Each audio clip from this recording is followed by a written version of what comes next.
Welcome to Better Kansas City, and Rocketman tells the story of how Elton John went from being a shy, small-town boy to one of the most iconic figures in rock music.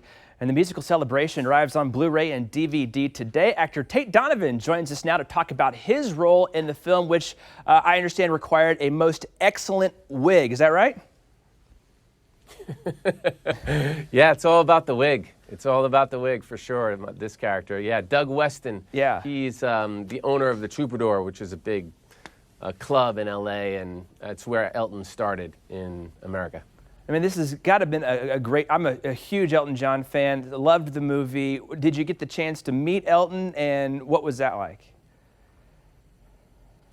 You know, it was funny. I didn't get to meet Elton, which was such a bummer. But after working with Taron, he just threw himself into that role, and he was just so awesome. I don't know if you know, but he does his own singing and his own piano playing.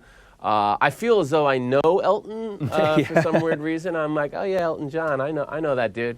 Well, after hearing Taron sing in the movie Sing, where he sang the Elton John song, I mean, it was totally precursor to this movie, you know, and do you get any similarities between, you know, like how Rami Malek went really into character to play Freddie Mercury in Bohemian Rhapsody last year? Is it kind of that same thing with Taron, or does it come more naturally for him to take on Elton John? You know, he just, the first time I saw him he was in full makeup and hair and, you know, and wardrobe, and I just was like, I just fell for it. I mean, he was Elton John as far as I was concerned. I was just, I didn't have any, like, who's this Taron dude, you know, like, I was just, like, dealing with Elton. It was great. It was really, made it easy to do my role. Yeah, so speaking of your role, how did you get the role? What made you want to take it on? I mean, there was probably no hesitation when it was offered, right?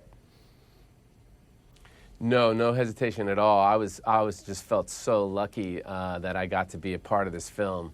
I know the director, Dexter Fletcher, who's really an inventive, creative guy. He was an actor as well. Mm-hmm. And yeah, I just feel so lucky to be a part of it. It's a fantastic film. What's your favorite Elton John song out of all of them? Pick one.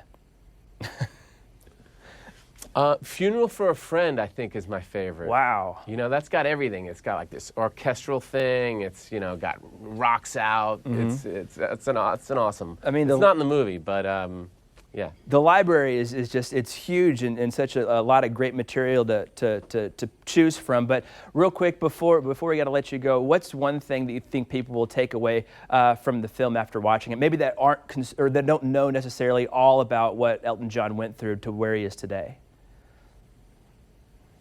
Yeah, I mean, I think they'll walk away with a knowledge about Bernie Taupin, his relationship with Bernie Taupin, and how special that was, and how it changed music. And it's surprisingly emotional film. It's not like, you know, a romp through the 70s. You know, I mean, there are parts of it that are really funny and really great, but there's also like a lot of it's about recovery and about relationships, and it's really moving. I really.